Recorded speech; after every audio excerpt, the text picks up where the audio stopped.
পুরী ব্লগের ফার্স্ট পার্টে তোমরা দেখেছিলে আমরা দুরন্ত এক্সপ্রেসে করে পুরীতে পৌঁছে যাই। যদি আগের পার্টটা না দেখে থাকো তাহলে আমার চ্যানেলের নামের নিচে যেই ভিডিওটা আছে ওটাতে ক্লিক করে দেখে এসো। আর হ্যাঁ, দেখে আসতে বলেছি তাই চুপচাপ গিয়ে দেখে আসো, কারণ আগের পার্টটায় ভিউজ আসেনি। যাই হোক, তো পুরী স্টেশন থেকে বেরিয়ে ভিড় ঠেলে সেখান থেকে অটো করে সুন্দর সুন্দর ভিউজ দেখতে দেখতে চলে গেলাম সমুদ্রের কাছে। আর এই হলো সেই পুরীর স্বর্গের দ্বার, যার ঠিক পাশেই হোটেল অম্বর। এখানে আগের বারে স্টে করেছিলাম আমরা, এবারেও এখানে থাকার কথাই ভাবা হয়েছিল, কিন্তু কোনো রুম না ফাঁকা থাকায় অনেকটা পিছনের দিকে গিয়ে হোটেল নেওয়া হয়েছিল। পুরীতে এসে আমাকে আর কে দেখে, মার কাছে ব্যাগপত্র রেখে জুতো হাতে নিয়ে চললাম আমি বিচে। দেখো, তোমরা এটা ভাবতেই পারো যে পুরীতে এসে এত আনন্দ কেন পাচ্ছি আমি। তো তোমাদেরকে বলে দিই, আনন্দ পাওয়ার জন্য সবসময় বড় জিনিসের দরকার পড়ে না, ছোট ছোট জিনিসেও আনন্দ পাওয়া যায়। আর হ্যাঁ, আমি ছোট ছোট মুহূর্তের কথা বলেছি, তোমরা যেটা ভাবছো সেটার কথা বলিনি।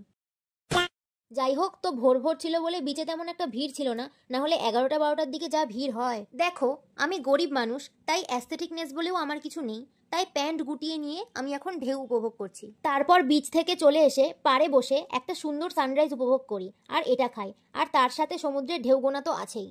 তারপর আমি আর মা চলে যাই বঙ্গলক্ষ্মী হোটেলে। এই হোটেলের পার নাইটের ভাড়া নাকি 5,500 টাকা। না, এমনটা নয় যে আমরা কোনোদিন 5-5,500 টাকা দিয়ে হোটেল নিইনি ওয়ান নাইট স্টে করার জন্য, কিন্তু পুরীর মতন জায়গায় এত টাকা দিয়ে হোটেল নেওয়াটা আমাদের কাছে ওয়ার্থ ইট মনে হয়নি। যাই হোক, তারপর সেখান থেকে বেরিয়ে আমি আর বাবা হাঁটতে হাঁটতে চলে গেলাম হোটেল সুপ প্যালেসে।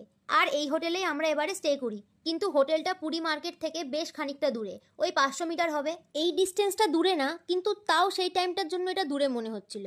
এইটুকু রাস্তা হতে পারে, কিন্তু তাও আমার বাবা টোটো ঠিক করে দিয়েছে যাতে মা হেঁটে হেঁটে না আসে। ও মা গো, টুরু লাভ। তারপর টোটোর ঝাঁকুনি খেয়ে মাকে নিয়ে আসলাম হোটেল সুপ প্যালেসে, আর সেখানে রিসেপশনের কাজ সেরে চলে গেলাম রুমে। রুমটার ওয়ান নাইটের ভাড়া ছিল ওই 1000-1200 মতো, সঠিক মনে নেই, কিন্তু প্রাইস অনুযায়ী রুমটা মোটামুটি ঠিকঠাকই ছিল। তো এই ভিডিওর জন্য এতটাই, অনেক কিছু শেয়ার করে ফেলেছি এই ভিডিওতে, তো দেখা হচ্ছে থার্ড পার্টে।